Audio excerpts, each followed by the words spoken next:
Boa noite, queridos. Estamos aqui de volta com mais uma aula sobre governo, doutrina do congregacionalismo. Nós já vimos muita coisa e nós vamos hoje só dar uma passada sobre a confissão de fé. Eu disse nas últimas aulas que nós tínhamos os 28 artigos da breve exposição, que era o que regia a nossa denominação.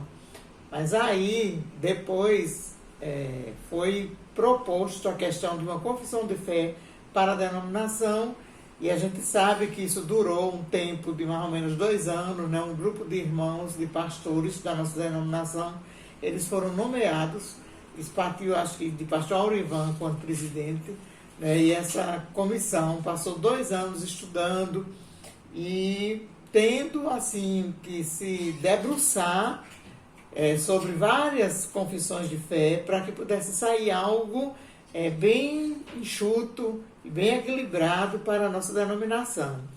E a nossa denominação, ela adotou mais a confissão de fé de Savoy.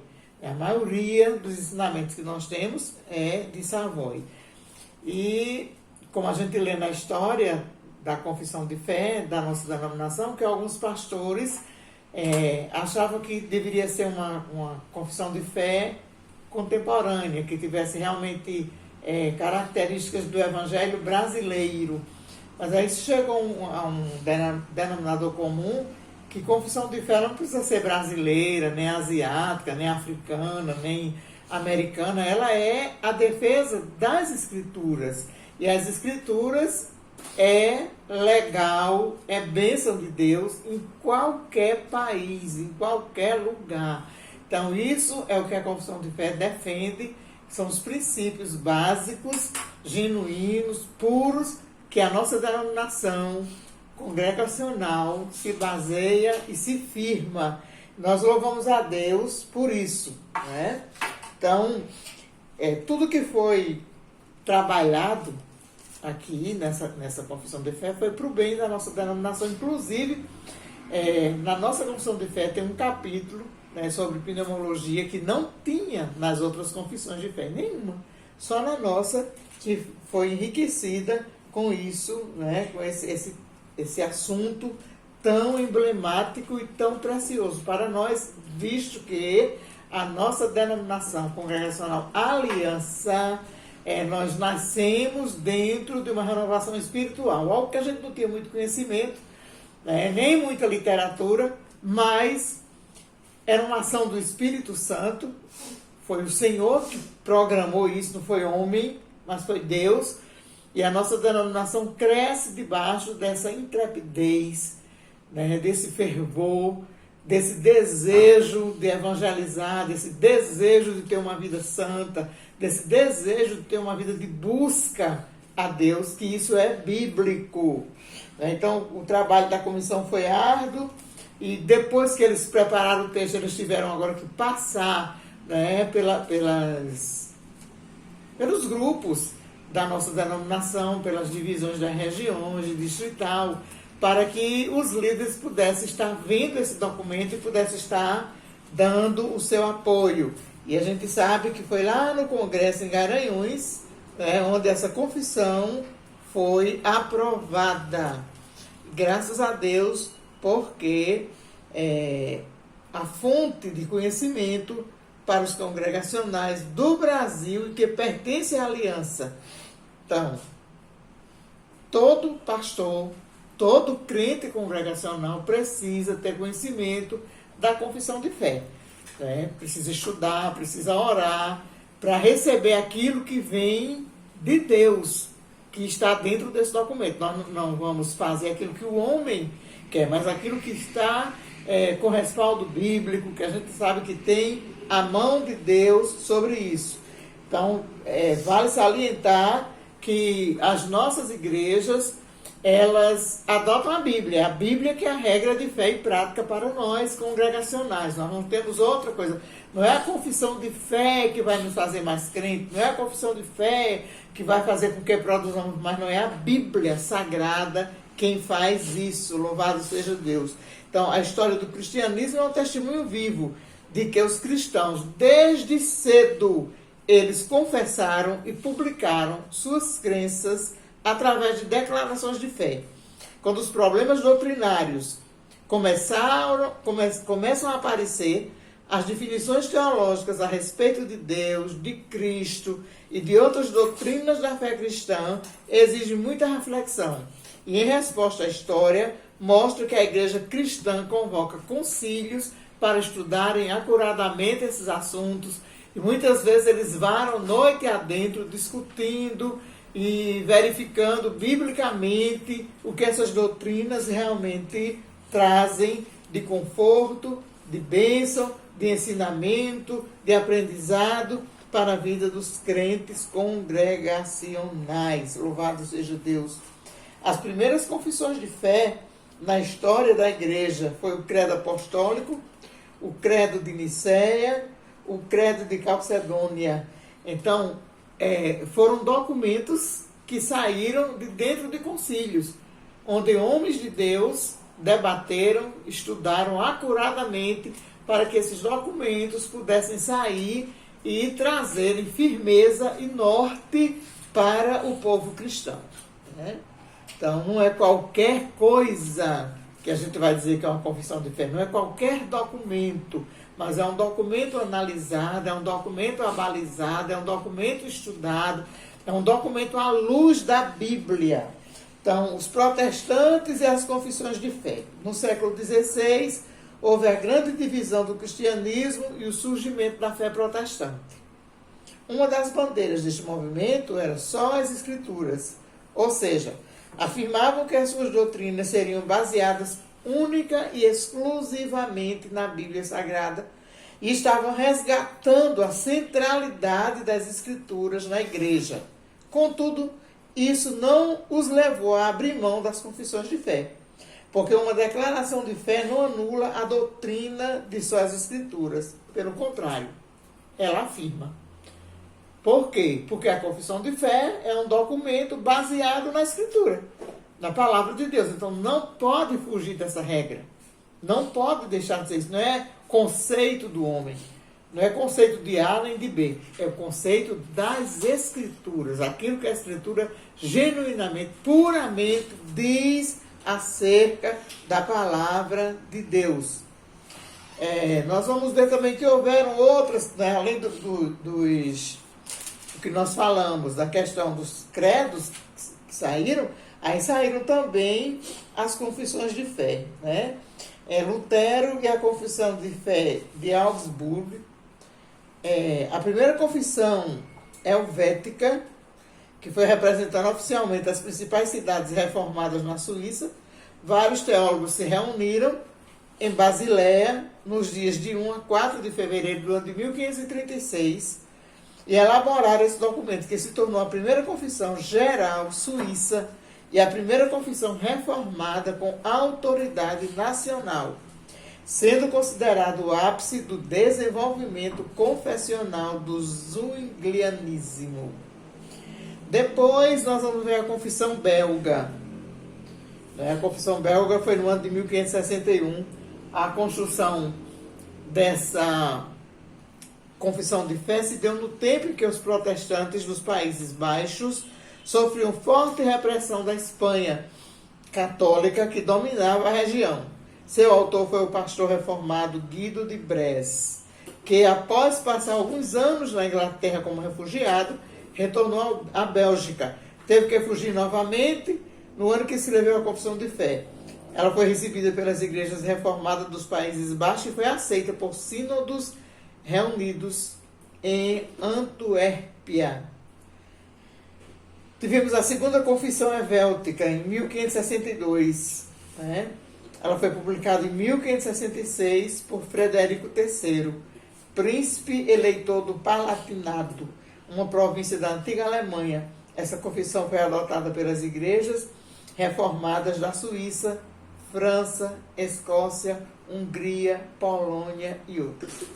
Depois nós tivemos os 39 artigos da religião. Depois tivemos o Catecismo de Heidelberg. Tivemos a Confissão Batista em 1644. Tivemos a Confissão de Westminster. Tivemos a Confissão Batista em 1630. Veja que sempre, né, havia um novo documento, havia um estudo, havia um preparo, havia uma busca para que a coisa pudesse realmente ser bem trabalhada. Nós tivemos a tradição congregacional confessando a sua fé. Os congregacionais não são exceção quando se trata de confissão de fé.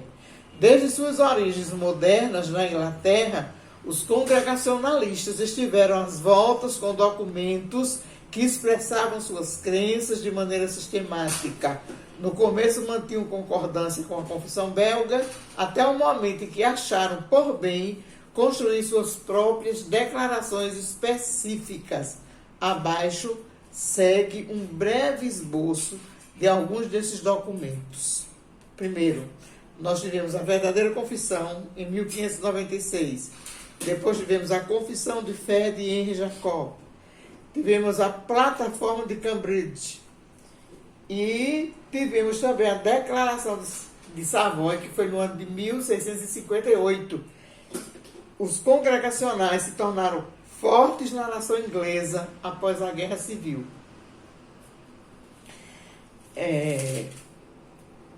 Todas essas confissões, elas tiveram sua utilidade, né? A sua praticidade e como os cristãos seguiram essas declarações. Mas aí nós falamos que depois de todas essas confissões de fé, vieram os 28 artigos, que era quem consolidava o trabalho congregacional no Brasil, né? Que foi o pastor Robert Calley. Planejou viajar de volta para a Escócia, mas ele sentiu que faltava aos conversos as diretrizes da fé protestante. Então, esses 28 artigos foram escritos exatamente por Calley, porque ele não queria sair, ir embora do país e deixar os crentes assim congregacionais soltos, né, a qualquer vento de doutrina, mas ele procurou realmente trazer algo sustentável com base no congregacionalismo para deixar exatamente para os congregacionais. E nós louvamos a Deus porque agora esse grupo da aliança resolve então fazer a nossa própria confissão de fé.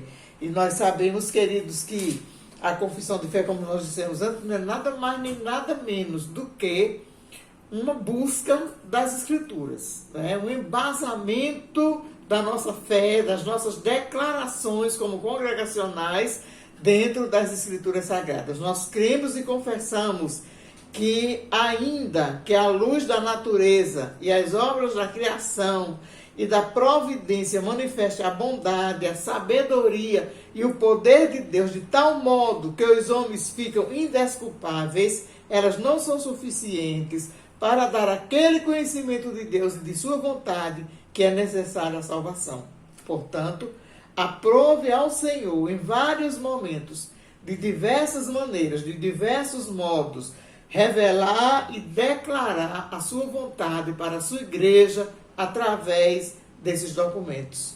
E depois, para melhor preservar e propagar a verdade, bem como para o mais seguro estabelecimento da igreja e o conforto desta contra a corrupção da carne e a malícia de Satanás e do mundo.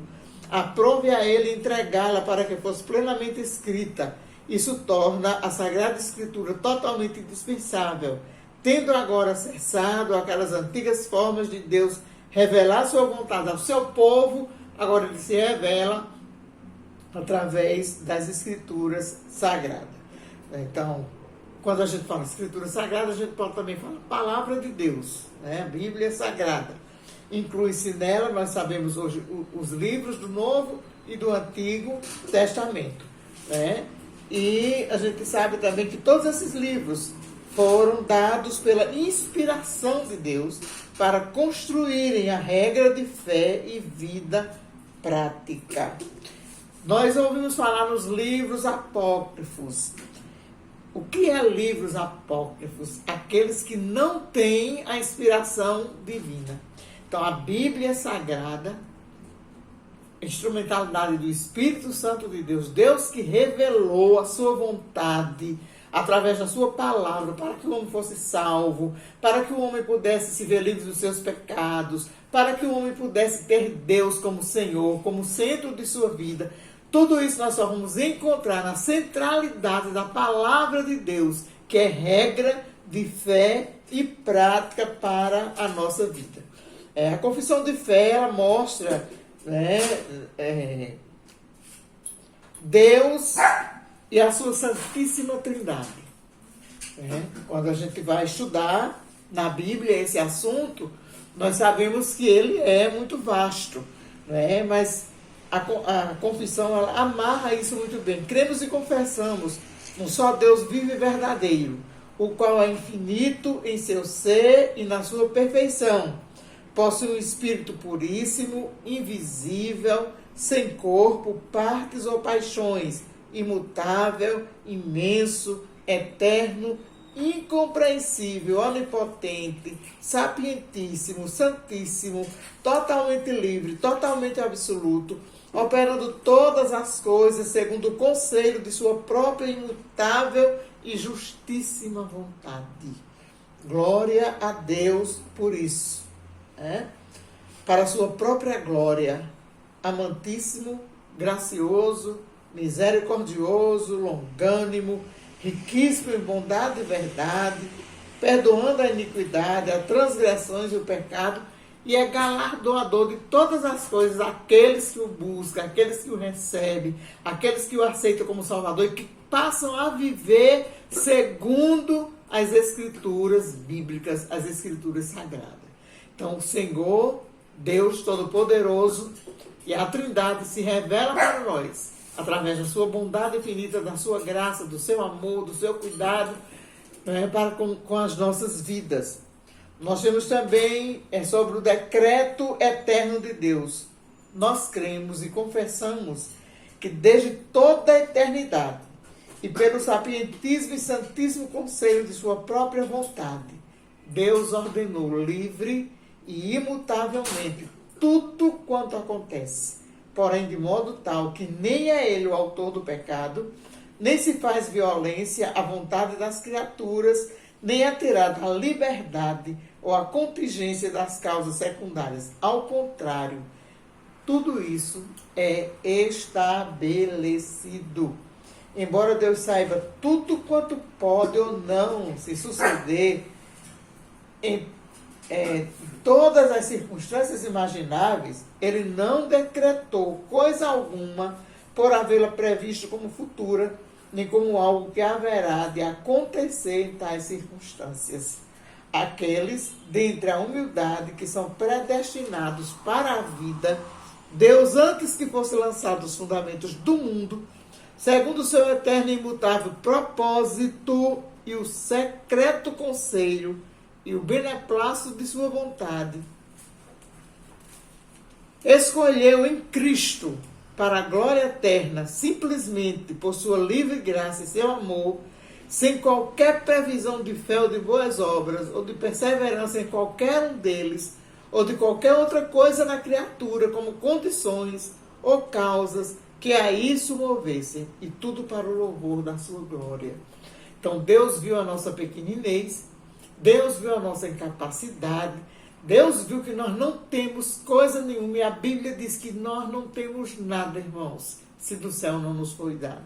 Então, esse cuidado de Deus, esse amor de Deus, esse beneplácito de Deus em nos resgatar, em nos salvar, em nos comprar para Ele, é isso que realmente nos dá a seguridade, a certeza, a confiança do decreto eterno de Deus para o homem. Depois nós vamos ver sobre a criação, Deus que criou todas as coisas, a gente crê e confessa isso, que foi da vontade do Pai, do Filho e do Espírito Santo, criar todas as coisas para a manifestação da glória de seus eternos poder, sabedoria e bondade no princípio, criar ou fazer do nada o mundo e todas as coisas existentes nele, quer visíveis, quer invisíveis, no espaço de 6 dias, e tudo foi feito de maneira maravilhosa. E a Bíblia diz, irmãos, que Deus faz tudo maravilhoso no seu tempo. Então aí a Bíblia nos mostra, né, esse poder da criação.